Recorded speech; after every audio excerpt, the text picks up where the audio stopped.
Okay, in this video, I'm going to show you how to create your own cloud-based virtual private network server that you'll be able to use from just about anywhere on any device you need. It's very affordable, very easy to set up. Let's get started. So first, we're going to go to the Trail of Bits AlgoVPN website on GitHub. And the very first thing we're going to do is scroll all the way to the bottom. We're not going to do any installation yet. We want to go to the bottom because we're going to need a DigitalOcean account. So if you come down here, support AlgoVPN, use our referral code, right click, open in a new tab, go to that tab, and this is DigitalOcean. Now, DigitalOcean is a cloud provider, much like AWS and Azure and Google Cloud Platform. Super easy to use and get started. What we're going to do is we're going to sign up with email. Now, I'm going to recommend that you do set up your account with your school email address. I'm going to go show you me signing up right here live. Now for password, I use a password manager. You can do something else, but I use Bitwarden password manager. I'm going to use a generator. I'm going to set it to be 25 characters long with all that stuff. No way I could think of that. Doesn't matter. Go ahead and hit sign up. Created the password, and I just saved my password manager, my password to DigitalOcean in my password manager. Sorry, didn't hit save. And now I am good to go. So it is sending me an email to verify my address. I'm going to go check it and click yes, I am there. So I went ahead and verified my email address, and it comes to setting up a payment method. So you will have to set up a payment method. And you can either do connecting PayPal or add a credit card. You will not have to pay anything for DigitalOcean, with some caveats, for up to 2 months, because if you see on the screen right there, you complete your account registration, get $200 credit for up to 60 days. You do not have to keep using the VPN for 60 days. So you will get it for free. I'm going to go ahead and add a credit card, which click on that. And go ahead and enter the information, which I will pause so you don't get bored. And I'm back, and I just entered my credit card information. And yes, you do need a credit card. Again, you will not be charged as long as you follow the guidance I provide, which is don't run this VPN for more than 60 days unless you're willing to pay for it. And be aware of bandwidth constraints in terms of do not stay 24/7 connected and try to download the entire internet. You might have to pay a little bit. However, with $200 for 60 days, you are very safe in not having to pay for anything. Most importantly, when you're done using your VPN server, you can literally destroy the droplet that has the VPN server, and it won't charge you anything moving forward. So let's move on. So we have a DigitalOcean account. We need that. We're going to come back to this account. So just stay logged in, and we are going to go back to the instructions. We're going to use the Google Cloud Shell to help us do everything we need to install, or to run the commands to install our VPN server. So I'm going to go back to my GitHub instructions. I'm going to scroll to the top of the instructions for installation, right about there at the top of the README. And I'm going to look at the very first paragraph here. Okay, that's the description. Fine. Let's go down to deploy the Algo server. So I'm scrolling down to deploy the Algo server, and it says the easiest way to get an Algo server running is to run on your local system from Google Cloud Shell and let it set up a new virtual machine for you. Okay, so we're going to right click on those instructions, open up a new tab, take a look at it. It says here, hey, it requires Python 3.8. Google Cloud Shell doesn't provide that. Well, it's been updated. Google Cloud Shell now has Python 3.9, so we should be good to go. And what we're going to do is we're going to follow the Google installation instructions, but skip step 3. So let's go to let's open up another tab, Google Cloud Shell documentation, right click, open up a new tab. And this pulls up cloud.google.com. Now, I'm not currently signed in, so let me go ahead and sign in to my personal account. Everybody who has a Gmail account has a Google Cloud Shell available to them. So I've gone ahead and logged into my personal Gmail account. So up here, you'll see this is my personal Gmail account, not my Hawaii.edu. However, because Hawaii.edu does not have the Cloud Shell enabled, which is a different story. We're going to go to our personal Gmail account. And if you don't have one, set one up. It's free. You should have at least one Gmail account for use for whatever reason you need an email address for. So now I'm going to click on Go to Console, and it's going to launch my console.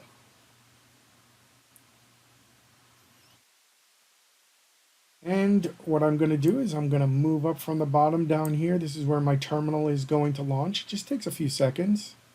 And bam, I have a Cloud Shell. And I can type in some simple commands like present working directory. That's my home. And also I have, let's see, who am I? It's who I am. I can even type the finger command. And you get to see that not all the commands for Linux are in your Google Cloud Shell, and that's fine. But let's go ahead and clear the screen, and we have that ready to go. This is what we are going to use for the majority of our installation. We're going to use this Google Cloud Shell, and we're going to follow the instructions on the AlgoVPN GitHub Wiki. Okay, so what I've done is I just moved my Google Cloud Shell browser tab over to the other side of the screen, so now I can see the instructions on the left, my shell on the right, and I'm going to basically, whoops, that wasn't what I intended to do. I'm basically going to follow the instructions now. So step one, and I'm going to go in order, super important. So follow the instructions. Step one is set up an account on DigitalOcean, most user-friendly, which we already have done. Great, going back to the instructions. Get a copy of Algo. So you can do it a couple of different ways, but we're going to go straight over here to our Cloud Shell, and we're going to follow, well, let me see, does it even, look at that, you can even copy it.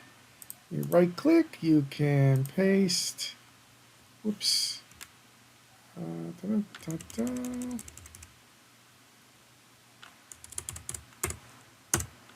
and go ahead and clone it up. There you go. Made a mistake because I didn't have the command properly done, and it is cloning Algo, and it should be in our current working directory. So let's do a quick ls. Look, I have an Algo directory. ls tech lh. I want long human readable listing of files, and I have the Algo directory sitting right there. Okay, great. So I'm going to clear, right? And we're just going to continue to follow down. So the instructions, as we had previously from our Cloud Shell, is to follow the instructions except skip step 3. So we're going to try doing that. And let's go back to our instructions and do that very thing. Okay, so we did step 2, now we're on step 4. And it says install Algo's remaining dependencies in a terminal window. So we're going to copy that. We just hit the little copy button and control V-ing it. And I'm going to hit enter. It's do its thing.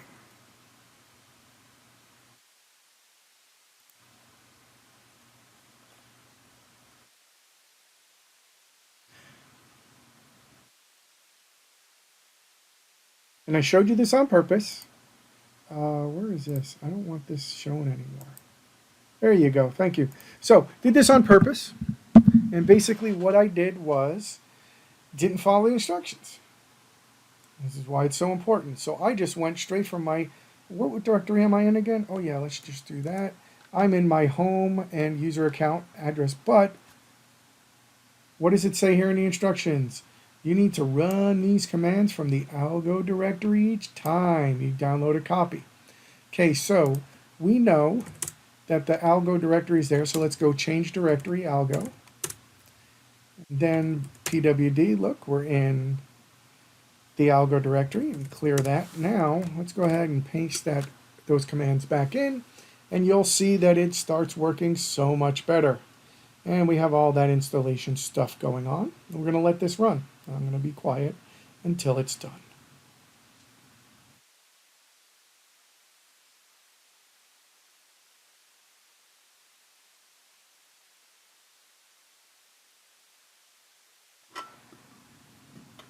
And it is done. So let's go ahead and clear the screen again, get up to the top.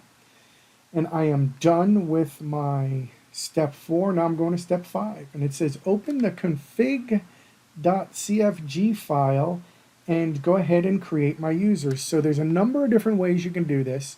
We're going to do it old school. Excuse me. We're going to vim.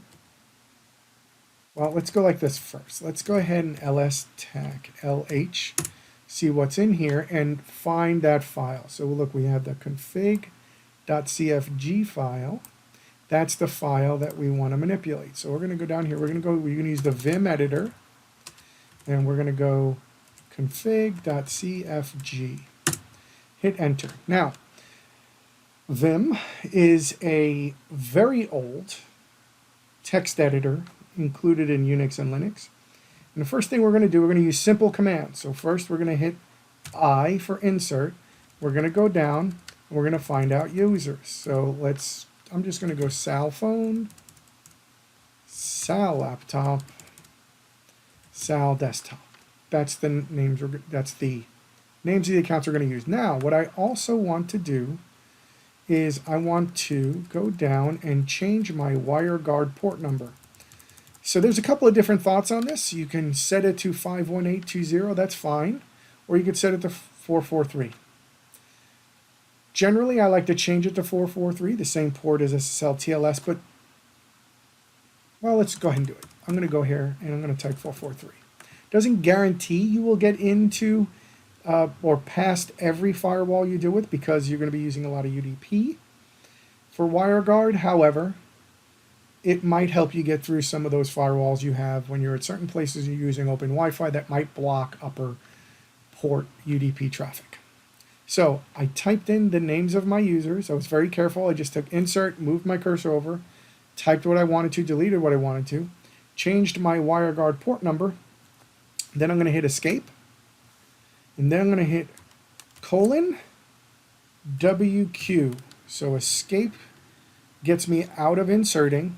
And then :WQ says to write and quit to my config file. So now I have theoretically edited my config.config file. So let me go ahead and cat my config.cfg file. And scroll all the way up to see where the users are, and notice I have Sal phone, Sal laptop, Sal desktop, and my WireGuard port is 443. Great. So cat command, concatenate, will show you what's in that file. It's one of the many commands you can use to view a file in Linux. So now I'm going to clear again, go up to the top. So I have done my step 5, and notice there was a point here. If you want to add or delete users later, you must select yes at the do you want to retain keys PKI when you go through the deployment of Algo. So I'm not going to do that for now. You can if you want. For this case, I would say just set up your user accounts, what you think you might use. And if you want to recreate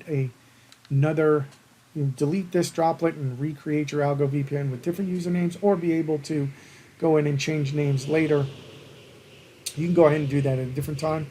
Let's just go ahead and go with it as it is with just the 3 accounts that are there. And by the way, you could have added one or deleted one if you wanted to. So we're going to start the deployment as step 6 says, and how we're going to do that. It goes in your terminal in the Algo directory. So again, we are in the Algo directory. You can tell because we're tilde for home and then Algo. Oh, I don't like this thing at all. Oh, that's nice. Got rid of that. That was good. That's great. Don't need that at all. That was nice. And I'm going to put /algo and hit enter. And now it's going to take quite a bit of time. Well, not yet, because what provider do you want to use? We're going to go 1 for DigitalOcean. Name the server. I'm going to name it something unique like Salgo CT22. Do you want your Mac iOS clients to enable Connect on Demand? No. What that means is basically tries to push the VPN on as soon as it's connected to a cellular network. We don't want that, no. Do you want to connect on demand? No. We want to connect it when we tell it to connect. Do you want to retain the PKI keys? No, don't need to. Do you want to enable DNS ad blocking on this VPN server? Sure. The more the merrier on ad blocking. Do you want each user to have their own account for SSH tunneling? No, not necessary. Now we're going to let it run for a little while, but it's going to get it to a point where it's going to ask us for some information. So down on the bottom here, it says enter your API token. The token must have read-write permissions. We need to get this from DigitalOcean, which is why we kept our DigitalOcean account open and ready to roll. So in our DigitalOcean website, we're going to go to explore our control panel. I'm going to let that load. And we're going to go down to this API on the left-hand menu. Click on it. And it's going to say personal access token. We want one of those. So we're going to hit generate new token. And we'll call this, I'm going to call it AlgoVPN. Just Salgo OCT22. That'll be the name. And that token 90 days is fine. And I'm going to go ahead and hit generate token. Okay. So please copy it. So I'm going to come over to here. Oops.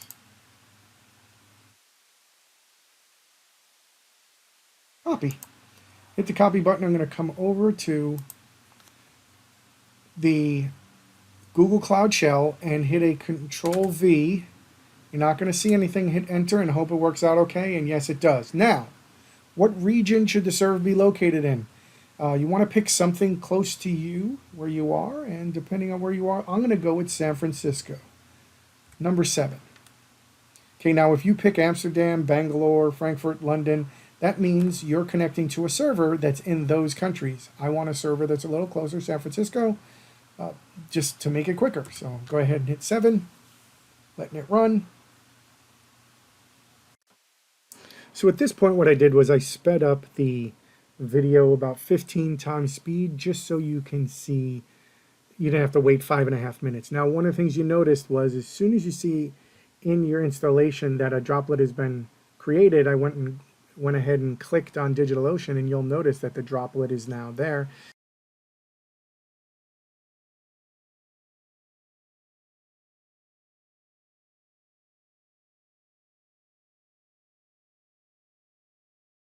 Okay, so all I did was clear my command line for the Cloud Shell, and I'm going to go over and click back on to the instructions for Algo. So we already did the deployment. We have our passwords.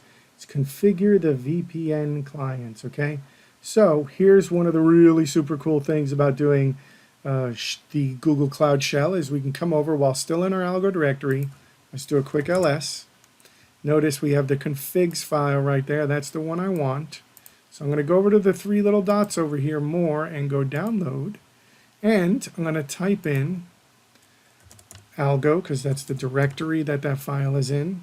And I'm going to go configs, which is the name of the directory that has all the configuration files for the installation we just did, and click downloads.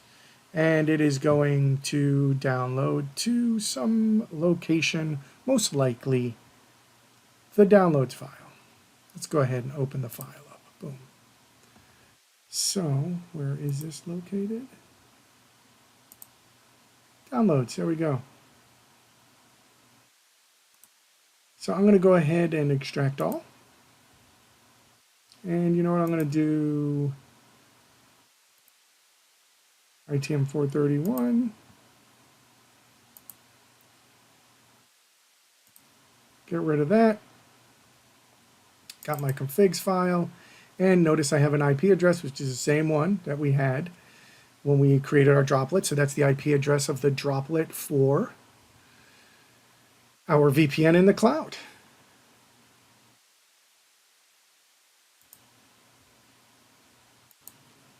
Okay, so let me minimize that. I know where it is.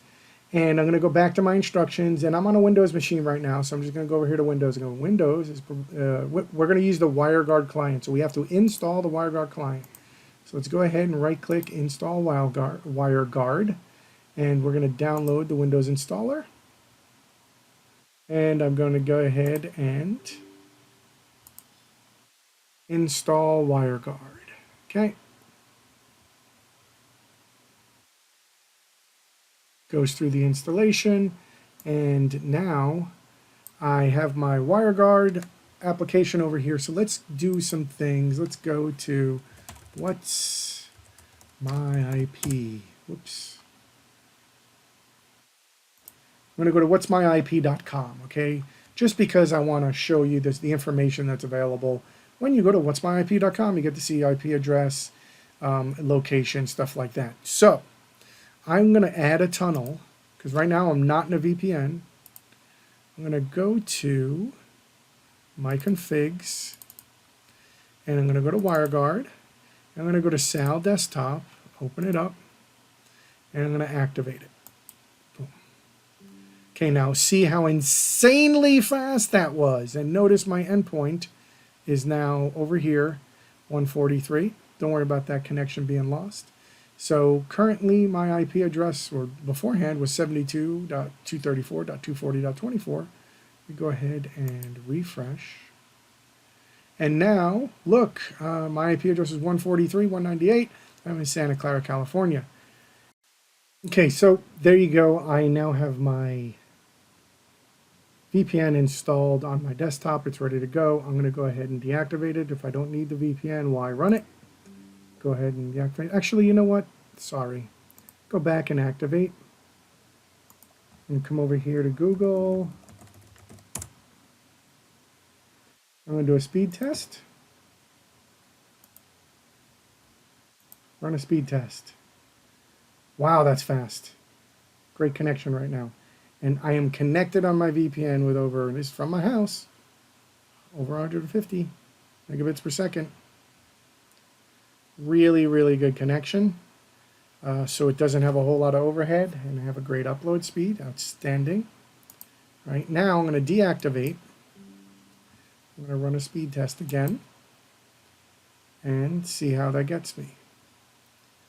And it's going to be a little bit faster, but also I'm subject to the whims of my wireless network and everything else. But I have just about the same speed. Normally what you get is you'll get a little bit faster speeds without your VPN up and running, but again, it's within the range of reasonable.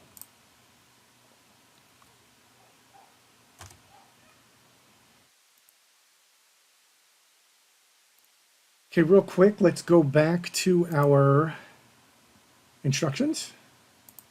And if you're going to be on an Apple device, you will install WireGuard either on your iOS device or your Mac, and you basically do the same things. You get a copy of the config file and you go ahead and run it. Same thing with Android. So there you go. That's basically it. I showed you how to do this for a Windows PC, and I will tell you what, I'll probably add to the end of this me connecting to the same VPN on my MacBook. I'll throw it to the end of the video. Give me a couple of seconds. Okay, so what you see here is me on a MacBook. I have the file folder open. I installed WireGuard just per the link on the algo instructions. I have IP leak showing my current address. So this is the same configs file I downloaded on my PC. It's just I'm cloud connected. I just go to the WireGuard folder and look for a Sal laptop. That's the file we're going to use. So I click on import. I'm in the proper directory. So just go down to where it says Sal laptop. I'm going to import it, and I'm going to go ahead and hit allow and go ahead and activate my WireGuard. See how quick, insanely quick that is. Come over here. I'm going to refresh, and you will see, voila, my IP address is back in California. Good to go. So that's how you do it on a Mac. Same installation on a PC, but you just transfer the credentials over to a Mac, load WireGuard, and you're good to go. Okay, I'm back on the PC for one last thing. So far I did this installation on a Windows PC using Google Cloud Shell and configured my VPN, made it work just dandy. Then I showed you on my Mac just a few seconds ago, same installation of the server in the cloud. I just transferred the configuration files over to my Mac and launched it. How about my phone? So I'm in my configs file for that server. So if you go back to configs, I've got the IP address. You click on it, click on WireGuard, and you'll see that there's some, if you click on type here, there's some PNG picture files. So I click on Sal phone, double click on it, and now I get a QR code. And what does that QR code do for me? What that QR code does for me is I install WireGuard on my iPhone or my Android device.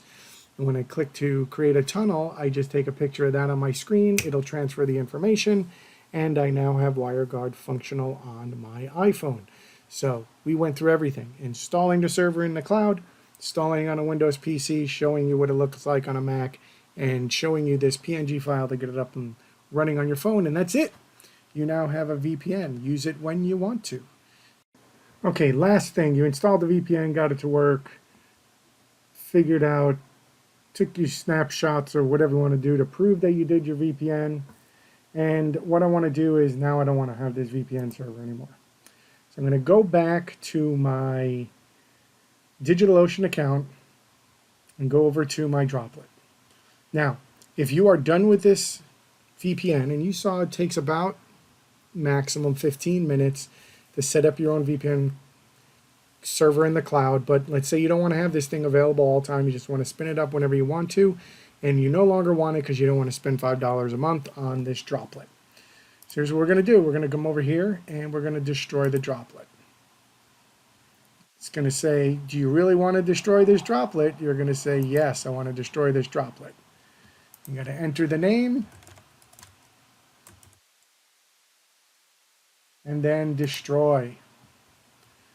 And then you notice there's no more droplets. You click on droplets, there's no droplets. But if you do go over here to APIs, you'll see this API still exists. No big deal. It's just not being used for anything because you got rid of the server. So again, your droplet is gone. No more droplets. And so let's go back to our VPN and try to activate it. So look, it says, hey, I'm active. I'm connected, but what am I connected to? Let's go look at my, what's my IP? Sorry, what's my IP? I'm going to refresh, and what you see is it's creating a tunnel reaching out to the server, but it can't reach a server. Why? Because you just deleted the server, right? So it doesn't work. It appears, it says it's active, but it can't connect to this end server. So deactivate. Hit refresh, and you'll see it's refreshing right now. Sorry. Refresh. Because I've deactivated from the server,